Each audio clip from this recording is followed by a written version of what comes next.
In just under 2 months, we will see 2 new mech variants added to the game. The first new mechs and special mechs added to the game in a couple of years, actually.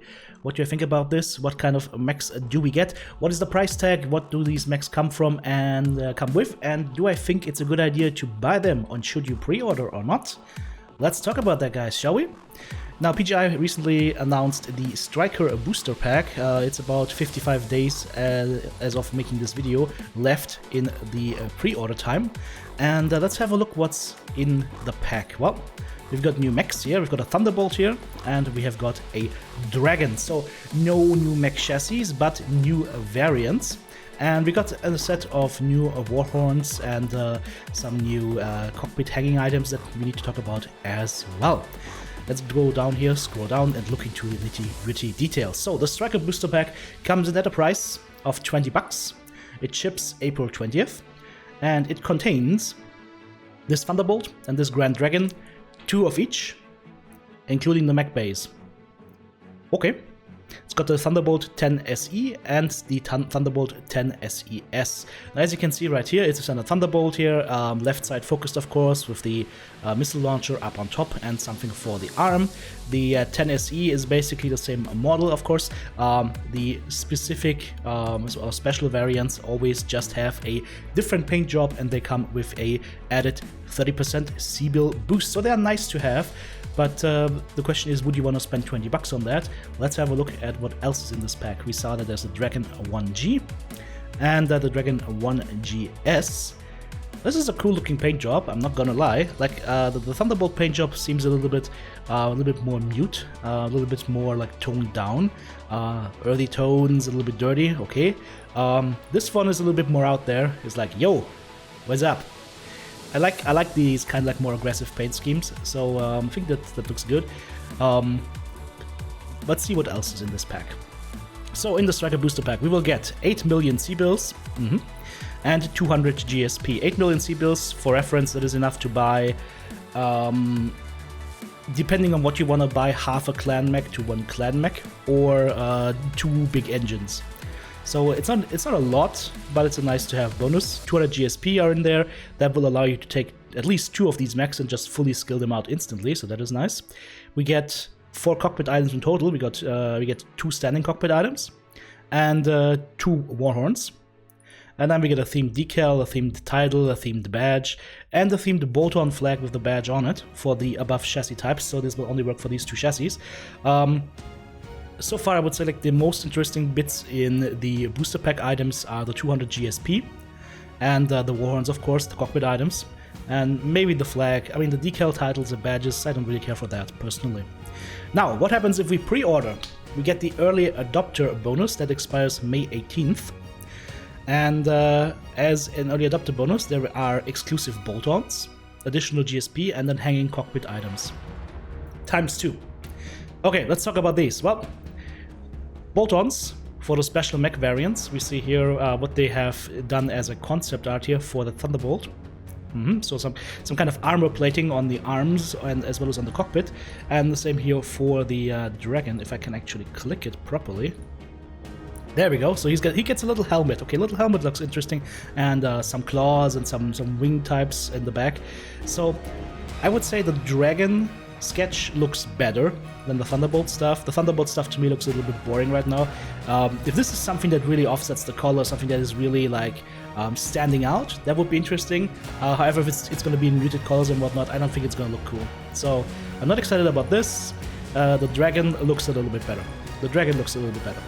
200 additional GSP is a nice thing to have, I'm not gonna lie. If that brings the whole pack up to 400 GSP, which is quite a lot. You can do quite a bit with that.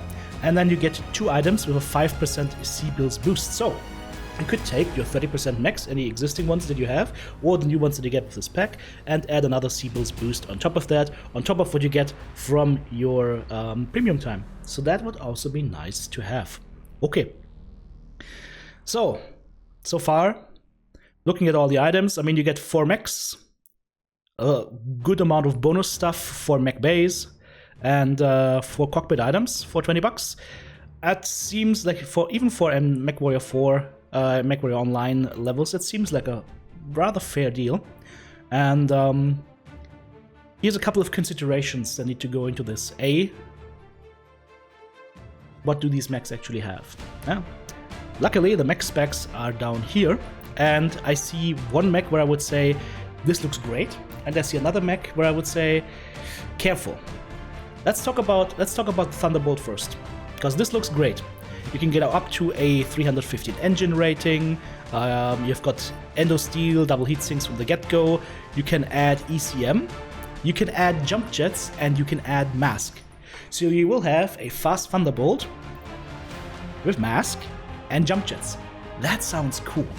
That sounds cool. Let's have a look at the weapon systems that we can put in here. And I'm not going to look at the weapons and the equipment area because most of the times these are just complete bogus. I mean, let's check. LRM-10, ER mediums, mask, target computer Mark III, and an ER PPC. Yeah, that's just a garbage build. Okay, so again, these are mostly going to be lore-ish builds, so forget about them. Look at the hard points that are available. We get 3 energy and 1 missile in the torso, left torso. Center torso will have the ECM, right torso will have 1 AMS, right arm 2 energy. So, as far as peeking is concerned, left torso will be nice for corner peeking with the 3 energy and the 2 missiles, 1 missile. And then we have 2 energy on the right arm. So, to me, the most likely build you're going to run on this thing is probably going to be 5 medium lasers and an MRM-30 or MRM-40. So that sounds to me like a solid build, and then you would try to fit in the mask, the ECM, and all the other good stuff in there, probably with a light engine, if possible.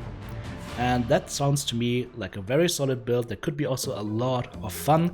And since the right torso is not housing anything except the EMS, you can also have endosteel and potentially even go a little bit into ferrofibers, so to get some more tonnage in. So just looking at this, without being able to play with it, but just looking at this should be a very solid mech and a very fun mech to play. Now let's look at the Grand Dragon, the Dragon 1G, and I'm a little bit more skeptical here. Let's talk about the good things first. You will be able to have a 360 max engine rating. The mech will be rather fast. It won't come with any kind of special structure or heat sinks. It will have no jump jet capabilities, no ECM, no mask. So no toys, basically, just the mech itself. And then let's look at the weapon systems that we get for this thing. We have 1 energy hard point in the left arm, 1 energy hard point in the right arm, 1 energy and 1 AMS slot in the right torso, 1 energy slot in the left torso, and 2 missile slots in the center torso. Now, that doesn't sound bad, right? But let's think about this for a second. 2 missile slots for the center torso, what does that mean? That means LRM-10 and or 2 SRM-4s. For a 60-ton heavy mech that is super undergunned. But you also have the 4 energy hardpoints. Okay, so what would you do? 2 SRM-4 and 4 medium lasers, for example? Does this sound like a good setup for a 60-ton mech? No, it doesn't, because that's something you could run on light mech. So you would probably try to add large pulse lasers or PPCs. So with the Grand Dragon, the big caveat is, if PGI adds a couple of really strong quirks here, specifically or potentially around PPC, like maybe even something like a triple PPC quirk, like heat scale limit +1 or something like that, or large pulse laser heat scale limit +1, that could be super interesting then. That could be super interesting. However, if this thing is not heavily quirked for energy, it's gonna bomb. It's gonna be really bad. Because those 2 missile hardpoints in the CT, they're a trap, guys. They're a trap. If I want to see this thing come out with great energy quirks, some bold energy quirks. And I think it could be a fun mech to play. Really fun mech to play, PGI. This is your chance. Make this thing come out with some bold energy quirks, and it's gonna be very interesting. If it's gonna have missile quirks and nothing for energy, it's gonna suck. I'm calling it right now. Okay, so the Thunderbolt to me looks good and fun. The Grand Dragon, question marks on it until I see the list for quirks. Alright, so we talked about this, and now we talk about the other thing. At this stage in time, does PGI deserve to get your money? Because they have halted development on the game for 3 years, and they've only just recently begun in doing stuff again in the game. Now, we have a clear roadmap. that this is on the. I'm trying to like, argue both sides here, guys. I'm trying to take both points of view here, both of don't buy it and do buy it, and I'm gonna get into why in a second here. So on the negative side, again, development has been halted for a long time. Even though we have stuff promised right now, we don't know how it's gonna turn out. Things might get derailed, things might get delayed, PGI might fail to do the things properly. So there are a lot of things that say maybe you shouldn't buy it. On the other side of things, there are also other considerations like, hey, they're putting back resources into the game, they're putting back work effort into the game, and since we're still playing the game, the company that makes the game and is incurring all the costs for keeping it going, especially if they keep developing it, they actually deserve to get some revenue for what they're doing, right? So, and also looking at the changes that are proposed, looking at the changes that are happening, looking at what PGI is doing right now, also the community work that should go ahead and get a little bit bigger. Those are all signs that point in the right direction. So from this point of view, hey, it can definitely make sense. So I can see both sides. Me personally, I would recommend to get this booster pack.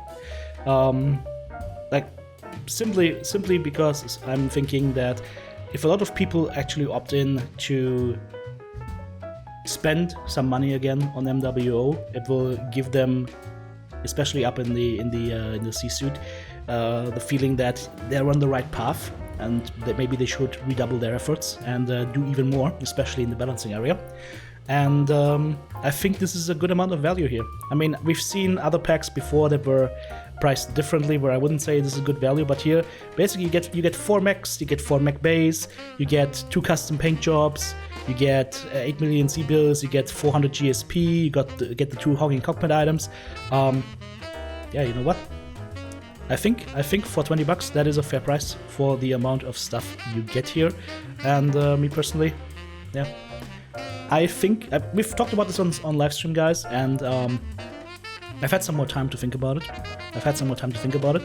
And looking at all the items that are on the list, yeah, I think this is a recommended buy if you want to support the game. If you want to have cool mechs, I would say the Thunderbolt is definitely really, really nice. The Grand Dragon, for me, has a question mark on top of it. It really depends on the crooks that will be shipping with these mech, because otherwise you're gonna have the same problems that all the dragons have, and you don't see many of the dragons around, and there is a reason for that. So, again, Grand Dragon really highly depends on the crooks. Thunderbolt should be a fun mech to play, and the bonuses are actually nice and usable, especially GSP if you're trying to skill out mechs and don't have too much time on your hands. And of course, new warhorns are always nice to have, and those hanging C-bill item boosts, 5%. It's a nice little boost that over the time of, let's say, 50 to 100 matches, you will accrue quite a bit of C-bills here. Maybe you can buy a new mech or a new engine. So that's also a nice thing to have. What are your thoughts, guys? Let me know in the comments down below. Hopefully I could give you guys an idea on whether you might want to buy this mech pack or want to hold off on buying it. As I say, I can understand both sides here. For me personally, I like to see things going forward, and for things going forward, they also need to sell more mechs, and this is a solid little pack. With the caveat, be careful, wait until we get some more information on the dragon. This has been TTB. Thanks for watching, I'll see you soon.